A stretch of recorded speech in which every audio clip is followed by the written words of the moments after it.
ছাদে আসছি পেয়ারা নেওয়ার জন্য। মানে দুপুরে ভাত খাওয়ার পরে এত পেয়ারা খেতে ইচ্ছা করতেছে, তো ছাদে আসছি যে গাছে পেয়ারা আছে কিনা। হ্যাঁ, কালকে অবশ্য আপনাদের ভাইয়া বলছিল যে পেয়ারাগুলো রোদে, এই যে ছোটো ছোটো এগুলো অনেক মিষ্টি পেয়ারা, কিন্তু অনেক বড় হয়, কিন্তু কেন জানি মনে হইতেছে এই ছোটোগুলাই কেমন জানি বড় বড় হয়ে গেছে। যে দেখেন, যেহেতু খাইতে ইচ্ছা করছে কিছু করার নাই, কয়েকটা নিয়ে যাবো।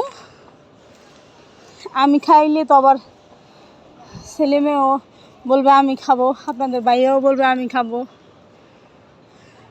দেখি কয়েকটা সিঁড়ি কোনটা নিমো, একবার মনে হয় কি বাড়তি হয়েছে, আবার মনে হয়নি। ঈদের সিঁড়ি একটা,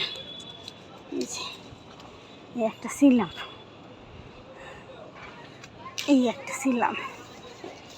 ছাদে আম আছে, আমরা আছে, তারপরে কে লেগে জানি পেয়ারা খাইতে ইচ্ছা করতেছে আমার। এই যে ছিলাম, তিনটা ছিলাম, একটা কাঁচাম ছিলমু কিনা চিন্তা করতেছি। কাঁচাম ভালোই আছে, অনেক আছে কাঁচাম।